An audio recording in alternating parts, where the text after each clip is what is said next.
The Ag Tribes Report is brought to you by Legacy Interviews, a video service that captures people as they really are, so the future knows who they really were.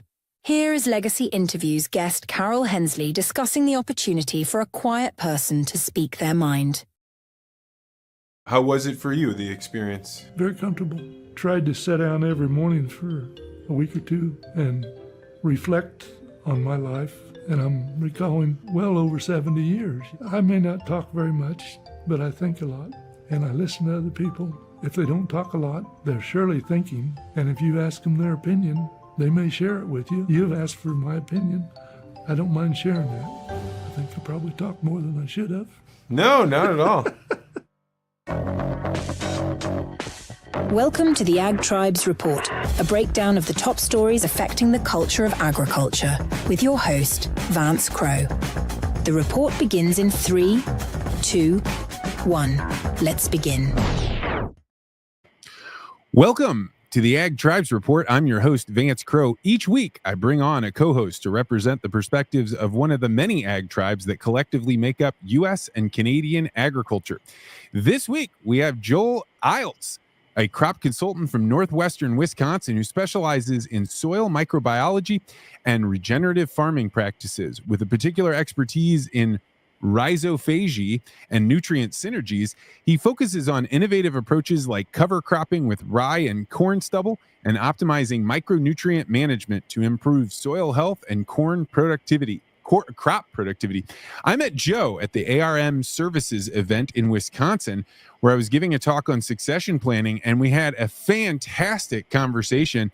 And so I decided to invite him on the podcast. Joe, welcome to the Ag Tribes Report.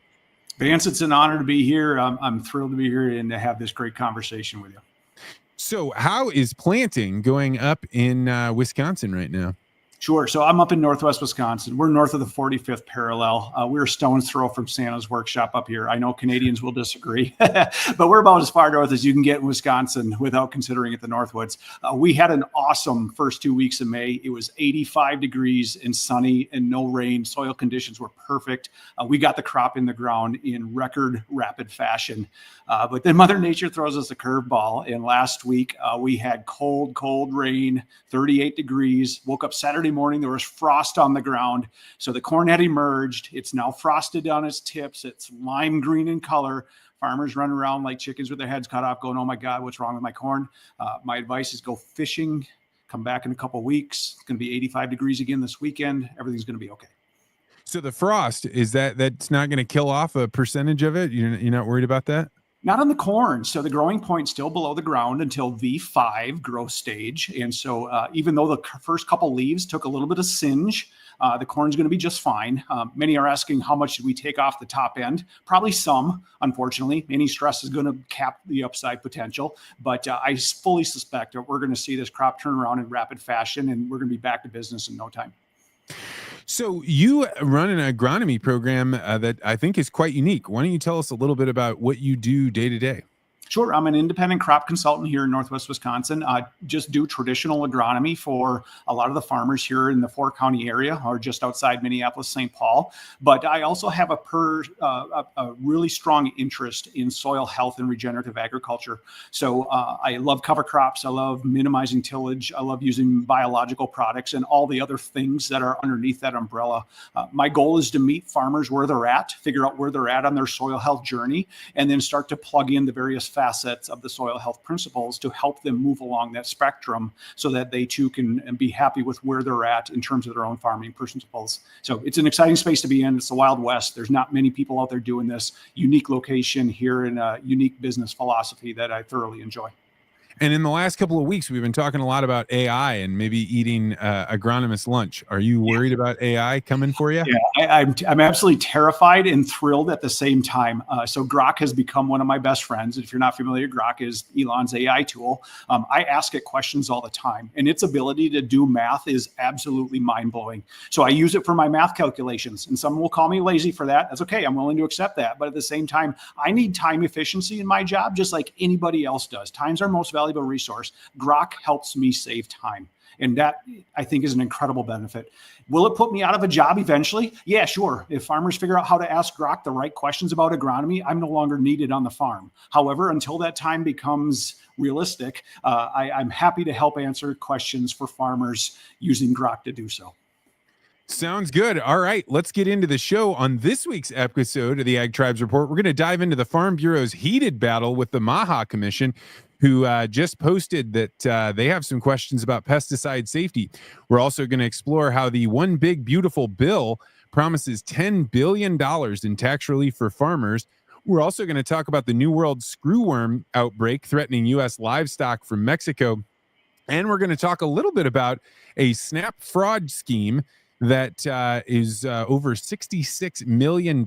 We will also explore the Bitcoin land price report. We're going to hear Joe's take on his Peter Thiel Paradox and find out who his worthy adversary is. And we're going to do that all in just 30 minutes. So let's get started.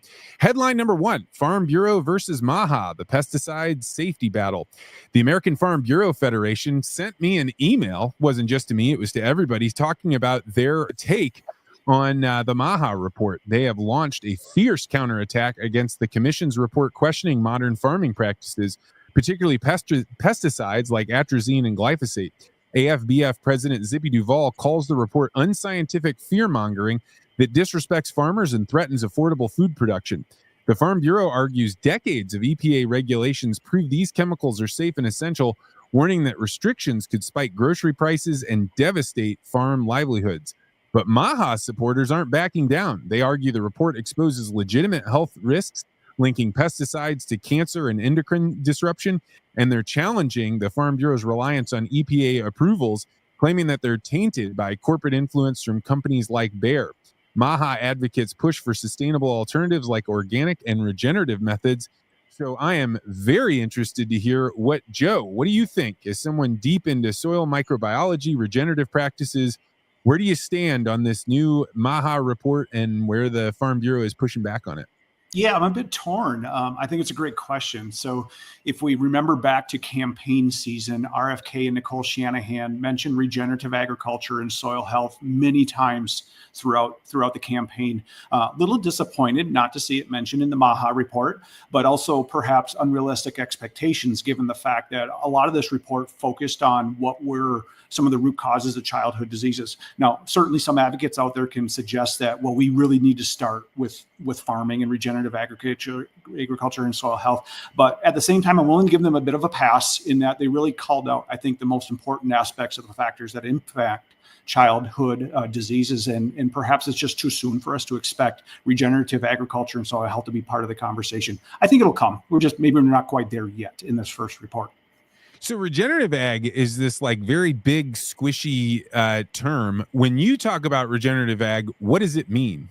Yeah, great question. So I think the best description of regenerative ag I've ever heard was given by fellow podcaster Monty Bottens, whose simple definition is always improving. I like the simplicity of that definition. Always improving, I think, is something you can apply to however you would choose to apply to your farming practices.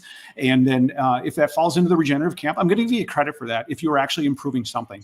To be more nuanced about that, I think regenerative agriculture is something that should align with the 5 soil health principles. I'm not going to try to rattle those off here because I know I'll forget one, but things like cover cropping and minimizing tillage and using biologicals and improving soil health, I think all things that are fit underneath the regenerative umbrella. But I do agree with you. It's very murky what the true definition of that concept means.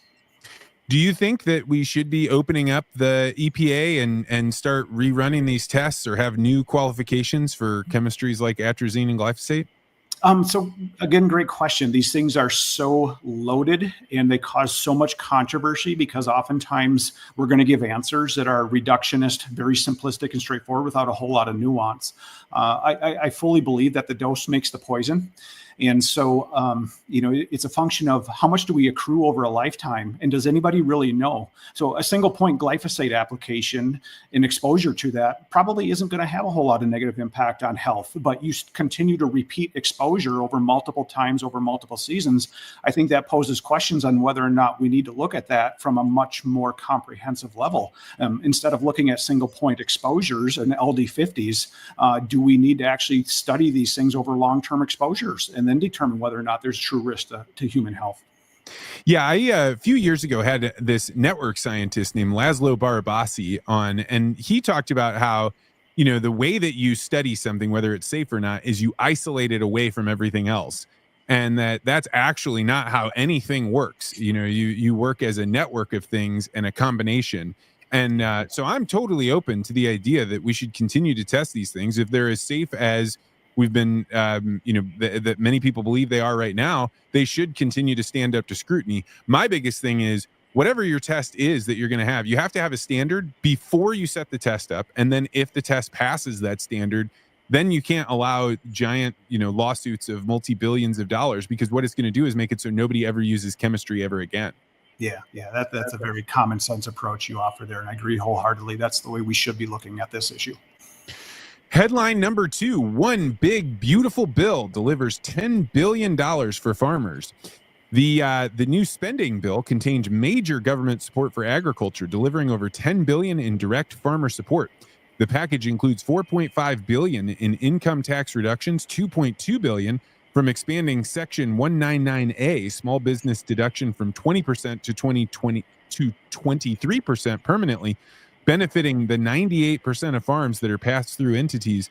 Also, on the estate tax front, there is going to be nearly $650 million in savings when the federal exemption is jumping up to $15 million per individual that can be passed down within families, $30 million for couples. The bill also allocates $60 billion over 10 years for farm programs, strengthening safety net through increased reference prices under PLC and enhanced agricultural risk coverage and boosted crop insurance premium subsidies. It's a complicated bill. It's pretty crazy how much was in there for agriculture. It seems like a significant change for farmers who are facing rising input costs and low commodity price. What do you think? Is this going to materially impact farmers? So again, and it's a nuanced answer for me. I got a big picture perspective, and then I got the more nuanced perspective. Big picture, I'm going to say that more money in farmers' pockets is probably a good thing. Hardly anybody's going to disagree with that in the ag world. But the question becomes is, how is that money being paid out, and what does it actually cover? Obviously, a lower tax burden is going to be beneficial, and no one's going to argue that point. But additional subsidies for things like crop insurance and that, I think, are more controversial in whether or not they're actually helping solve the problem that we have in agriculture.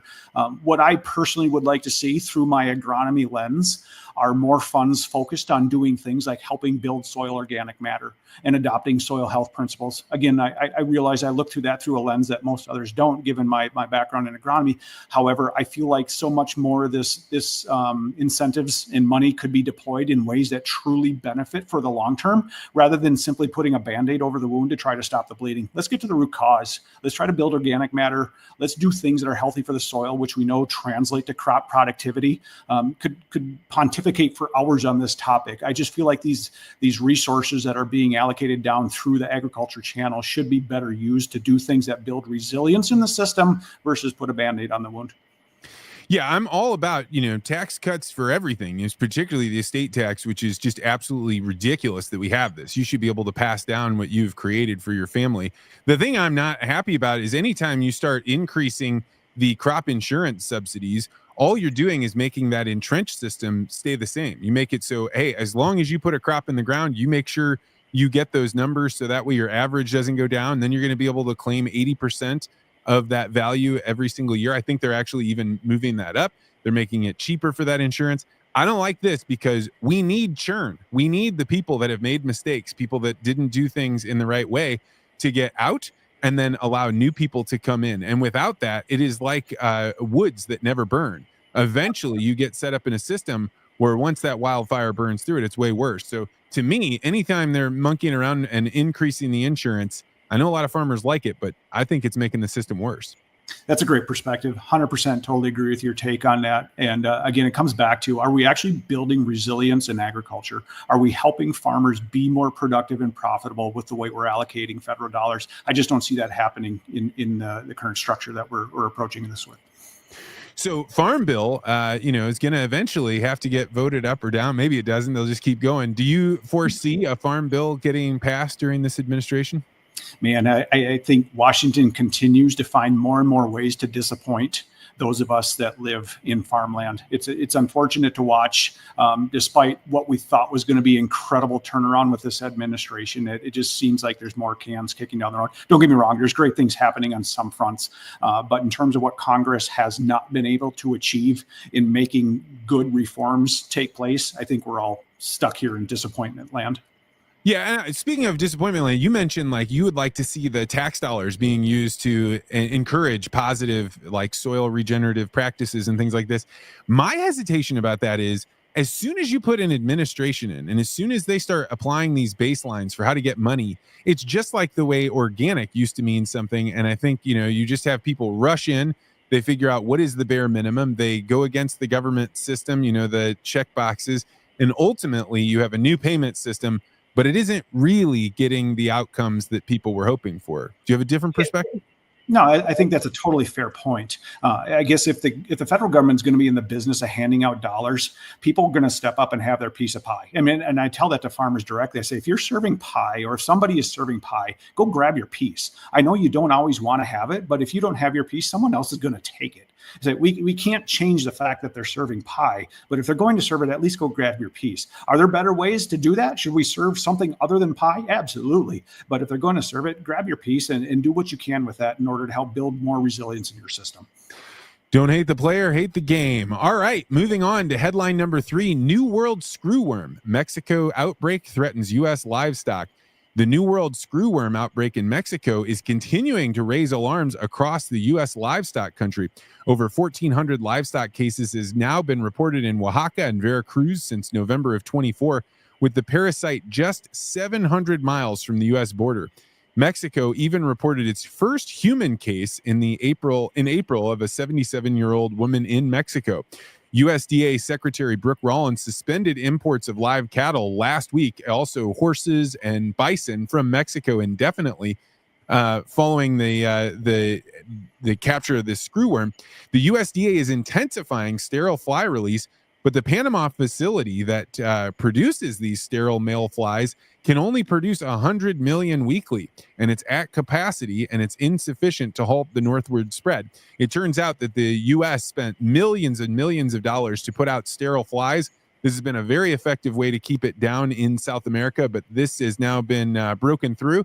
And just this last week, there was a suspected claim of screwworm in Missouri, but that report was debunked by the USDA. But it showed that the cattle markets are scared because they reacted both up and down with that. A U.S. outbreak could cost the livestock industry $1.9 billion annually, with Texas's $15 billion cattle industry at the greatest risk. The bipartisan Stop Screwworm Act proposes funding for a new U.S. facility, but faces delays. So the 1972 outbreak saw 90,000 Texas cattle cases. And crop insurance doesn't cover livestock diseases like this, so ranchers could be vulnerable. Joe, I know you focus on crops, but this livestock situation could ripple through the entire agricultural economy. Do you think it's possible to stop the spread of a disease carried by flies? I have a very simple, straightforward answer to that question. How well did we do at stopping COVID? I mean, when humans try to intervene in slowing down Mother Nature's ability to spread diseases, look what happens. No, I don't think so. Now, granted, this sterile fly program seems to have some degree of impact, but can we really stop a disease from spreading like that? I don't think so. The takeaway for me is sterile flies have proven to be effective. I think when they pushed it down in the 70s and 80s, they were using this strategy, which now has been a strategy they've used to jump over to malaria, which has been able to push some of that back. But I mean, I'm with you. Like, it just seems like flies, you're talking about Central and South America. It's huge swaths of land. You're talking about flies that are out in the wild. To me, it seems like it's almost a foregone conclusion, but that shouldn't mean that we should do what the Biden administration did and just to start proactively killing off chickens, because that's not going to help either. No, I wonder if there's a way for us to mask the flies. Sorry if that's too controversial, but if we could just get little masks on the flies, maybe they'd stop the disease. Maybe do a little bit of social distancing. Just throwing out some ideas there. All right. Finally, headline number 4, a $66 million SNAP fraud hits agricultural's food chain. A massive $66 million fraud scheme has exposed vulnerabilities in the USDA's food assistance programs that directly support agriculture. USDA employee Arlissa Davis, ironically tasked with identifying SNAP fraud, instead facilitated it through $36 million in fake redemptions and $30 million via unauthorized terminals. This fraud diverted funds that would have supported agricultural demands. SNAP supports over 41 million Americans with 120 billion in annual benefits that boost farm product purchases. The $66 million could have purchased approximately 13 million pounds of produce directly supporting farmers who rely on SNAP-driven sales.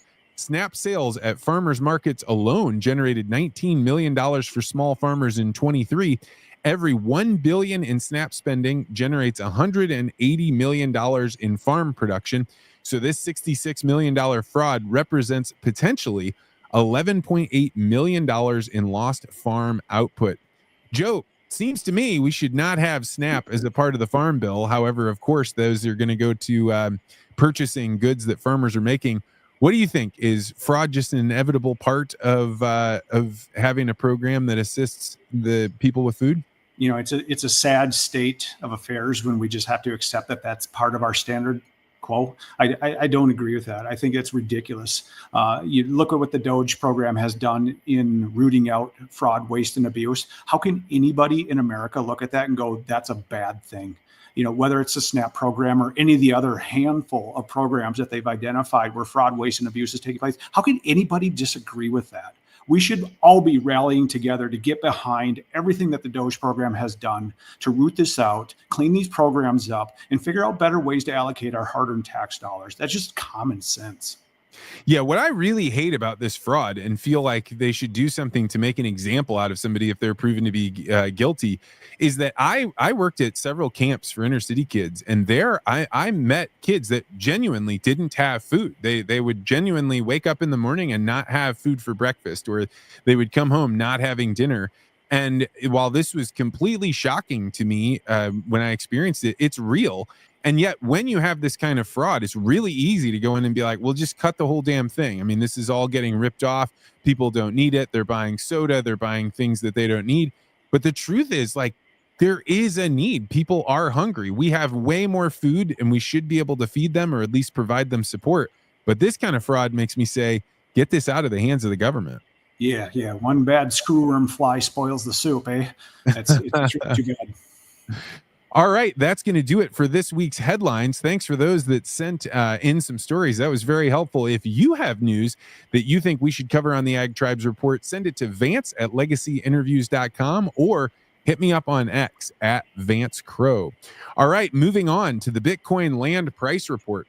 Last week, Bitcoin was sitting at a cool $111,000, and today we're down at 106,000. So it's down a little bit more than 3.8% from last week. Joe, what is an acre of high quality farmland where you are in northern Wisconsin? Where are you in Wisconsin? We are in St. Croix County. It's the fastest growing county in the state of Wisconsin for many years running, just outside of Minneapolis, St. Paul metro area on the Wisconsin side. An acre of farmland in our neighborhood is going to go for around $8,000. All right. So with the price of Bitcoin being 106,000, then that means that 1 acre costs 0.075 Bitcoin. In other words, 1 Bitcoin would buy you 13.25 acres in St. Croix, Wisconsin. How does that sit with you, Joe? So I'm super excited about the way Bitcoin is trending. Not as excited about the way land prices are trending, because anybody who wants to get into farming, it's become a barrier to entry that you cannot get over. So unless you've got, like in so many places in America, unless you've got family who's willing to give it to you, you just can't get started. If you were to give me money today and say, go buy an acre of land or buy some Bitcoin, I think I'm going after the Bitcoin. I think that's a far more potential upside opportunity. Oh, I love hearing that.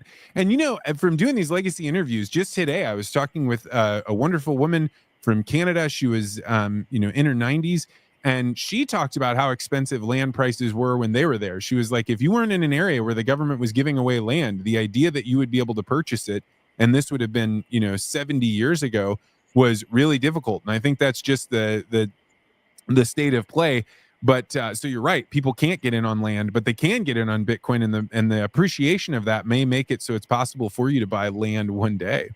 Yeah, absolutely. So we live in a unique township where it's zoned agricultural. A minimum parcel size is 35 acres if you want to buy a piece of land here. It's awesome because it does preserve agricultural practices in our township, and our farm board's been adamant about preserving that. But imagine if you're a new farmer looking to come into the area and establish yourself. You're buying a minimum of 35 acres in these chunks. Or if you want to build a house out here, you got to buy it in 35-acre chunks. So it's got, it's good on one side, but bad on the other. If you're somebody starting out new, it's going to be very difficult to get in.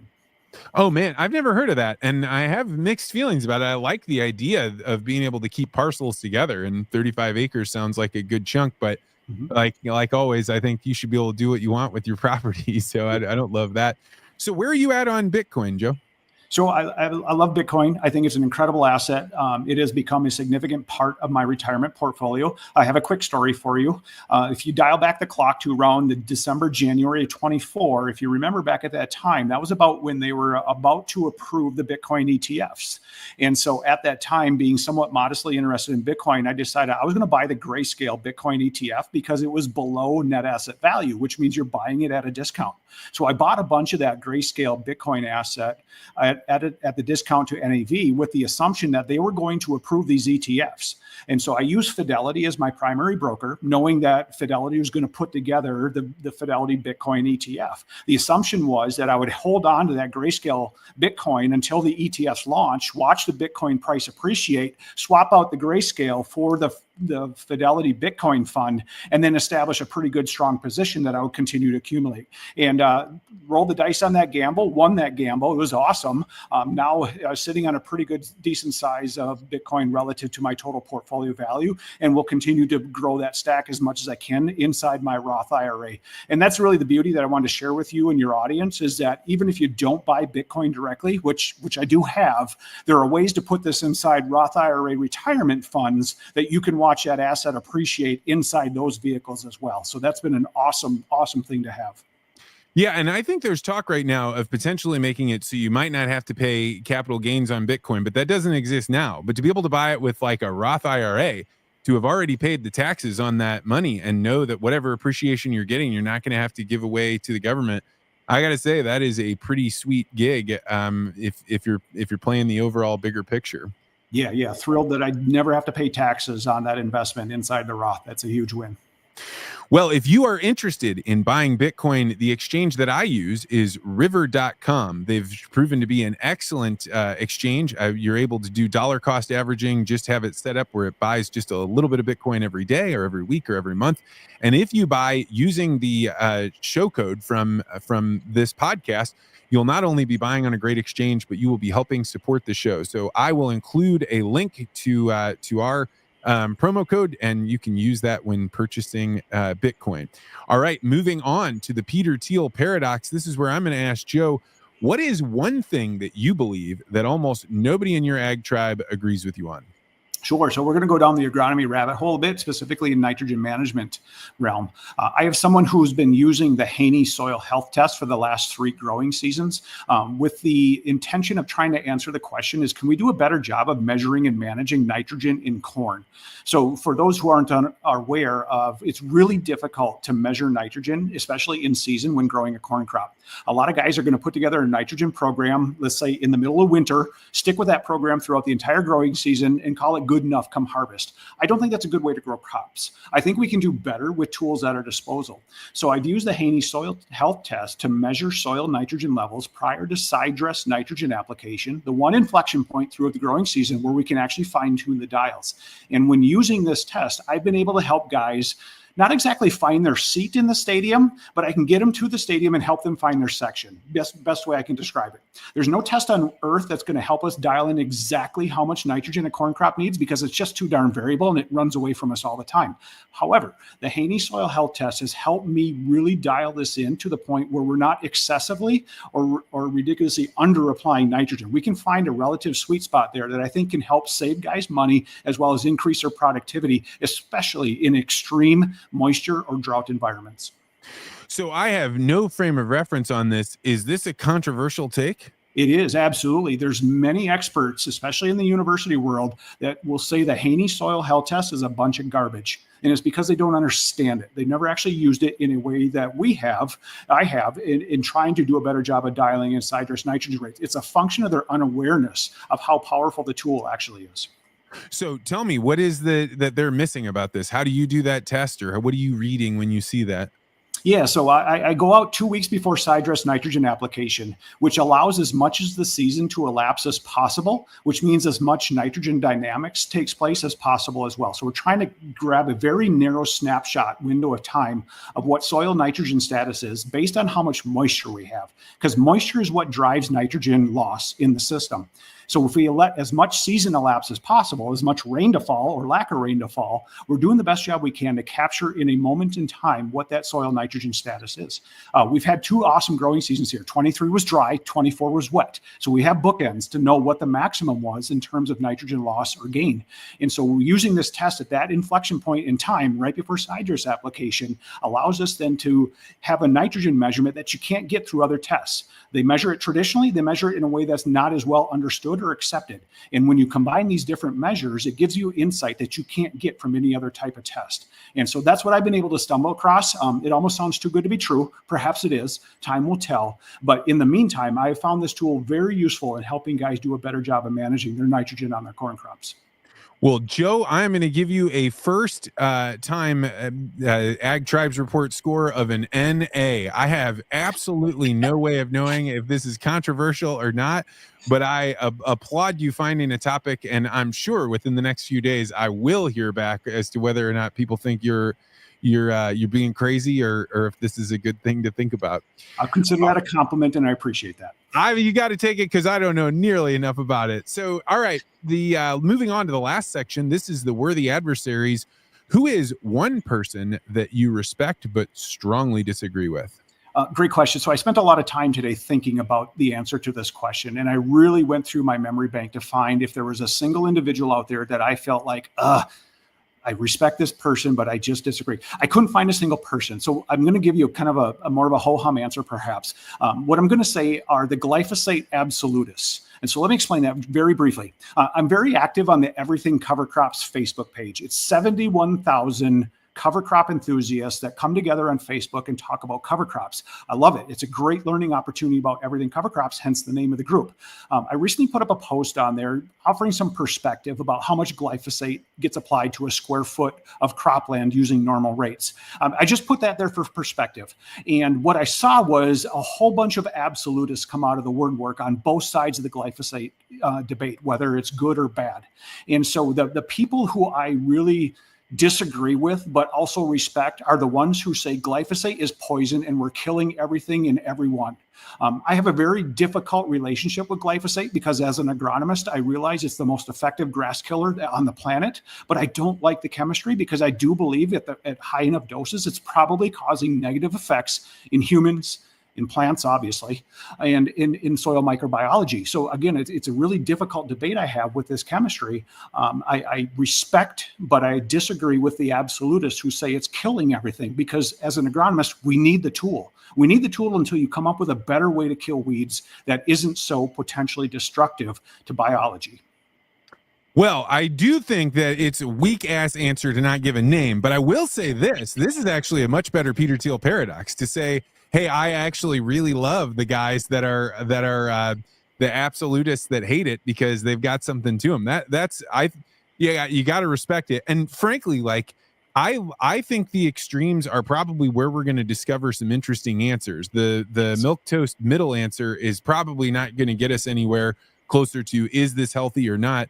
And having people be absolutists, but then putting your money where your mouth is and actually running tests. I get so sick of, and actually I argue with Grok about when I turn on conspiracy theory and then I argue with it about glyphosate safety. It was actually quite interesting. Be very interested to anybody that's out there that has Grok to try this out because even its answers are pretty weak. I think they could have better ones. And I think the only way you're going to get better arguments against glyphosate that make you say, all right, let's run the right kind of test, let's do something different, is somebody that is fervently believes it and also understands either chemistry or microbiology or other areas around it. Very well said. Very well said. All right, Joe, that is going to do it for our show. If people wanted to find out more about your agronomy and your your practices, where could they go to learn more about you? Sure. Thank you. So I'm most active on Facebook at IELTS Agronomy, AILTS. I'm also somewhat active, less so active on X as well, under the same handle, IELTS Agronomy. Well, thank you so much for coming on and doing this. It was a last minute thing, but man, we had a great conversation up in Wisconsin, and you did not disappoint today. Thank you for sticking around to listen to the Ag Tribes Report. If you are thinking about getting a Father's Day gift for your father, I can tell you that a legacy interview will be one of the most profound experiences of his life. There are a lot of dads that are either love to tell stories and would just love to have this opportunity. And there's a lot of dads out there that this would be kind of a stretch for them. It might be a little bit difficult for them to tell stories because they don't open up. But if you come to him and you say, Dad, we got this for you for Father's Day, but really it's for the grandkids because they are going to want to know your stories. And I'm going to want them to know who you are and were. Then please do a legacy interview. And I can't tell you how meaningful it is for these men when they leave this place. They always say the same thing. I had no idea it was going to be like this. I loved getting a chance to reflect on my life. So if you're interested in purchasing a legacy interview for your father for Father's Day, go to legacyinterviews.com and schedule a meeting with me. We'll sit down, we'll talk about what stories you want to capture, what's most important, what you're concerned about, and we'll get you lined up with a great interview. Also, remember, if you're interested in buying Bitcoin, we will put a link in the show notes that will get you set up with river.com. All right, that's going to do it for this week's show. I want to remind you that you should always feel free to disagree.